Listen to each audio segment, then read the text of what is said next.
Hello everyone, welcome to my YouTube channel AH Harpan. कैसे हैं आप लोग? जैसा कि आप सभी स्टूडेंट को पता है कि इग्नू की तरफ से हर वीक या 10 डेज के अंदर में एक प्रोग्राम कंडक्ट करवाया जाता है जिसका नाम है हेलो इग्नू, जिसमें इग्नू के हायर ऑफिसर्स हैं वो पार्टिसिपेट करते हैं और स्टूडेंट का जो भी डाउट रहता है, जो भी क्वेश्चन रहता है, उसका आंसर लाइव वो लोग देते हैं। तो आज भी इग्नू की तरफ से कंडक्ट करवाया गया हेलो इग्नू प्रोग्राम, जिसमें स्टूडेंट रजिस्ट्रेशन डिवीजन के जो हेड हैं उन्होंने पार्टिसिपेट किया और उन्होंने जितने भी स्टूडेंट के क्वेश्चन थे उसका आंसर दिया, जिसमें कुछ इंपॉर्टेंट क्वेश्चन था, जैसे एग्जाम पैटर्न को लेकर, री रजिस्ट्रेशन को लेकर जो भी इशू हो रहा है, यानी कि पेमेंट डिडक्ट हो जा रहा है, उसके बाद से री रजिस्ट्रेशन सक्सेसफुल नहीं हो रहा है, साथ ही साथ और कोई री रजिस्ट्रेशन करने जा रहा है तो उनका सेम ईयर का री रजिस्ट्रेशन दोबारा दिखा रहा है, नॉन फाइनल ईयर को एग्जाम को लेकर जो क्लैरिफिकेशन दिया गया उसके बारे में, इन सभी चीज के बारे में जो स्टूडेंट रजिस्ट्रेशन डिवीजन के हेड है उन्होंने आंसर दिया। तो आप लोग इस वीडियो को कंप्लीट देख लीजिए। जो लाइव प्रोग्राम हुआ था वो करीब 40 मिनट का हुआ था, लेकिन इसमें जो जो इंपॉर्टेंट बातें बताई गई थी, जो जो इंपॉर्टेंट क्वेश्चंस का आंसर दिया गया है वही मैंने ऐड किया है। तो आप लोग इस वीडियो को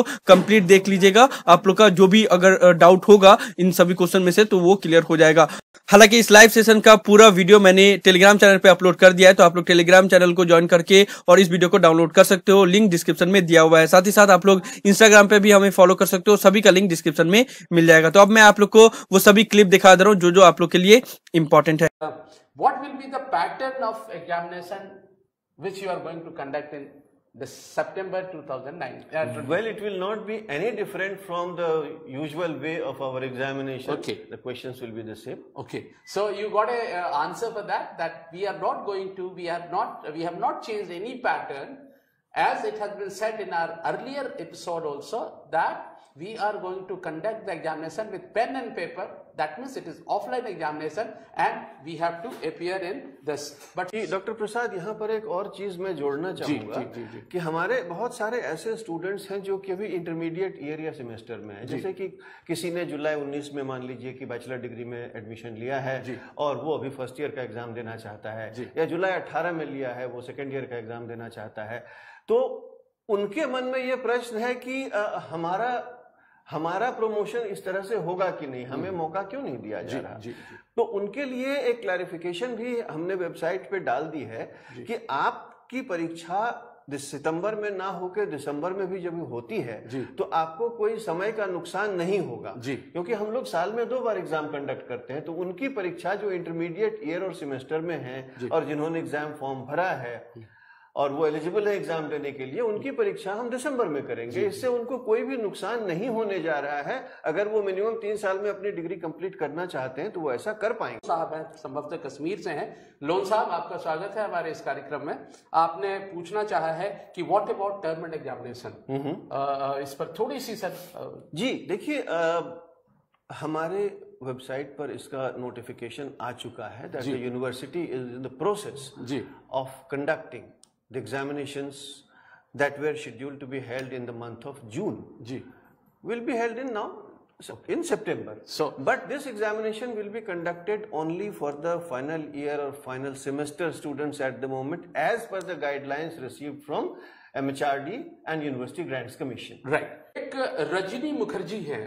Rajni Mukherjee, we welcome you. She has a question that she is saying that, sir, in our area COVID is getting very worse. I agree with that. Yes, it's happening. I am final year student.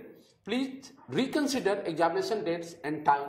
That is what is we have actually taken care of that point also, and in our notification we have stated very clearly that for some reason, if these final year students are not in a position to appear in September for reasons of COVID or reasons of containment or transport issues, they will be able to appear in the month of December, and if the validity of their registration is coming to an end in June 2020, the university has been considerate in extending their validity till December. So they will not suffer any loss. Okay. री-रजिस्ट्रेशन करते हुए कुछ दिक्कतें आ रही है student को। अगर वो 3rd year या 4th ईयर में जाना चाहता है या 4th सेमेस्टर में जाना चाहता है, तो जब रजिस्ट्रेशन करने के लिए वो जाता है तो उसको जो साइट है वो 3rd के लिए उसको अलाउ करता है। ये कुछ ऐसी समस्याएं आई हैं, मैं इनके बारे में चर्चा करूंगा। पहले तो ये बता दूं कि रजिस्ट्रेशन की भी लास्ट डेट 31 जुलाई थी, लेकिन हमारे पास बहुत सारे ऐसे मेल्स आए कि हमें कठिनाई हो रही है और थोड़ा समय हमें दिया जाए, तो विश्वविद्यालय ने इसको इस पर विचार करते हुए अंतिम तिथि 16 अगस्त तक बढ़ा दी है। री रजिस्ट्रेशन हमारे उन छात्रों के लिए है जो हमारे बैचलर, मास्टर या कुछ पीजी डिप्लोमा प्रोग्राम जिसमें की री रजिस्ट्रेशन है, उनके लिए ये सुविधा है और ये ऑनलाइन है। ignou.samarth.edu.in पर ये री रजिस्ट्रेशन की सुविधा उपलब्ध है। अब आपने एक समस्या को चिन्हित किया, चर्चा की कि कुछ स्टूडेंट्स ऐसे हैं बीसीए एमसीए के जिनको कि अगर 5th सेमेस्टर में एडमिशन लेना है तो उनको अपने पोर्टल पे 4th सेमेस्टर दिख रहा है। ये कई बार ऐसा होता है डॉक्टर प्रसाद, अभी हम लोग एक ट्रांजिशन के फेज में हैं, तो कुछ डेटा अगर सिंक्रोनाइज नहीं हुआ है तो उसका एक बहुत ही सरल इलाज है। ऐसे कोई विद्यार्थी जिनको ये प्रॉब्लम आ रही हो, अपने अकाउंट से लॉग आउट करें और एक बार फिर से लॉग इन करें। वो अपने आप सिंक हो जाएगा आपका डेटा। आपको जिस भी सेमेस्टर में एडमिशन मिलना चाहिए उसमें आपका री रजिस्ट्रेशन फॉर्म खुल जाएगा।